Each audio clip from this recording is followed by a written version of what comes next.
Guess who's back? Yeah, I am. Sorry, guys, about all that. I was dealing with a lot of stuff, and I know some of you might know what's going on with the internet, so we're going to say that. But nonetheless, so Danmachi, episode 6, was actually really good. I loved the episode. I loved the previous episode.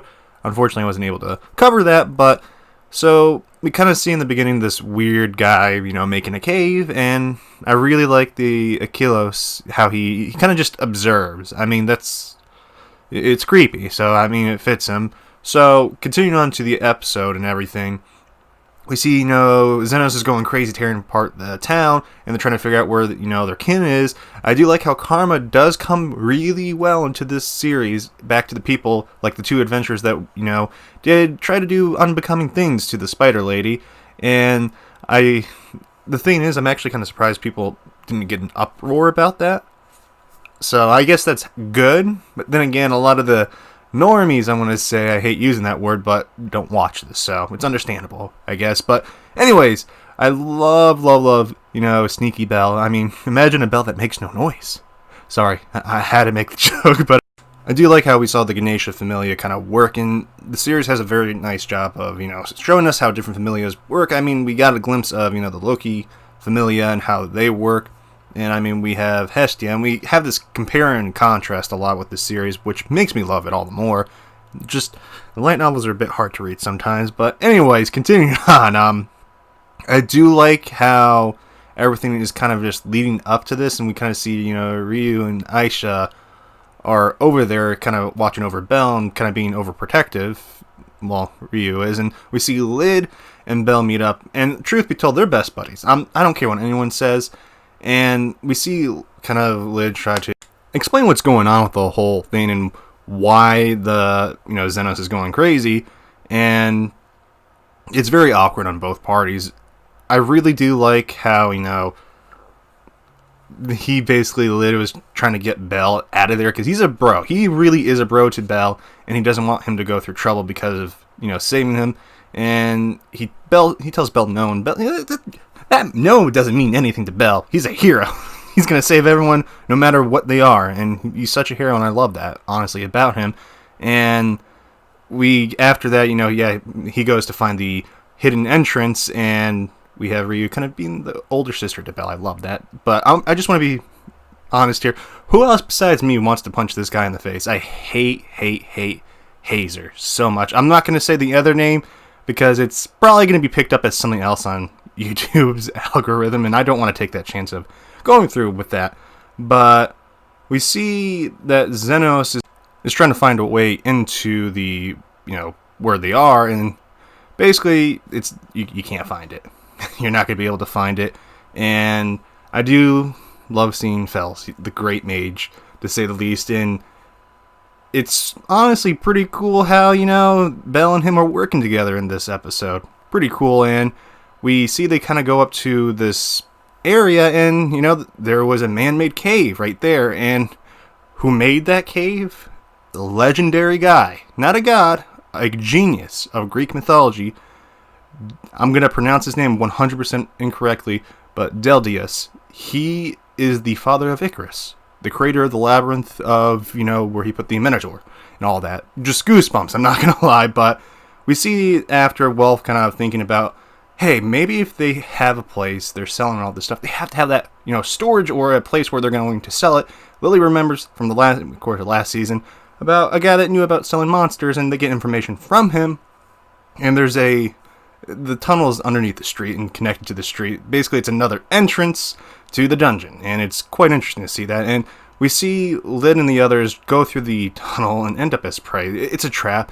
And it right here shows that no matter what they are, there's people that are going to try to do brute force, and it's not always the best way to do it. I mean, as we see, Bella isn't the brute force type, even though he has, Argonaut.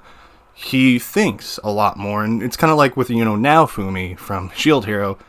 Always charging in isn't the right way to go, unless you're, Saitama. But anyways, we see that, our beloved Weenie is still unknown where she is, and we see Mr. Hazer greet everyone, and basically the hunt's back on for all of them, and Belle shows up to back up, Lid, and we get the information about how Hazer is a descendant of Delios, And this is where we get to see, by the way, a key thing right here, the red eyes. The red eyes always mean some kind of power, really crazy power. It could be a hero, demi-human.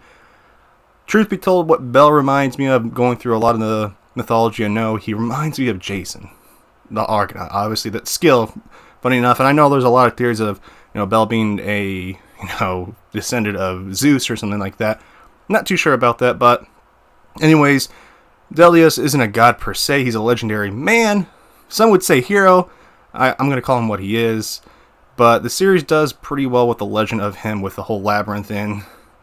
Greek mythology is fun, honestly. I do like how we get more information about the dungeon that was never finished. They only got to the middle of the dungeon itself. They're trying to make their own dungeon, basically. And as I said, if you know the whole myth to it, you'll know why. But we see that the whole group was selling, the monsters to make money, to help them further their dungeon building. And we see that Hazer is a very, very powerful guy. He's level 5, obviously, and he uses a curse, which we haven't seen yet in this series. And it causes a lot of people to turn on each other, and the curse will go down if the user gets knocked out. So we kind of get this whole thing of, we're going to have this fight, and I want to see this fight right away. I hate when we end on a cliffhanger. It bothers me so much. It reminds me of, well, not Darling Franks. Darling Franks just that got under my skin, because I'm just like, we can't look at the source material. We're going to have to wait. I hate waiting, kind of thing. But, yeah, to go a little further on this, too, Hazer is level 5, as I said before, and I love Fells kind of being the explaining person.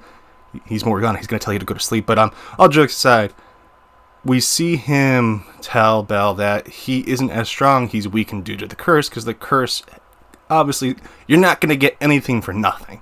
That's just how it is, and, equal exchange.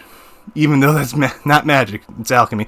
But right now, we need to save her. We need to save her right now. And I miss her. I'm not going to lie. I really do miss the beautiful daughter of Bell, to say the least. And at the end, we kind of saw a very interesting thing. And as I was saying before, if you know the legend and story of Deldios, you're going to know what that is, to say the least. But you're like, oh, it's back up. I'm like, sure, we'll go with that. I'm not going to spoil anything, because I want people to experience this for their own. And honestly, episode was really good. I love it. I love this series. Season 3 right now is my favorite season, and it's only going to get better. That's crazy with this series. The first 2 seasons were kind of setting up everything, to say the least. But before the video ends, I just want to say to a lot of people, I know the world's kind of stressful right now, and a lot of people are going through a lot of stuff. It's going to be okay. We have anime to watch, and I really, truly do feel bad for a lot of people, and I hope the best for everyone, to say the least. I hope your days are going well, and may it get better for everyone. But anyways, guys, I'll catch you in the next video, which will be Kimi-san. I will do that. Don't worry, that review. But anyways, I'll see you guys. This has been Austin, and I'm signing out.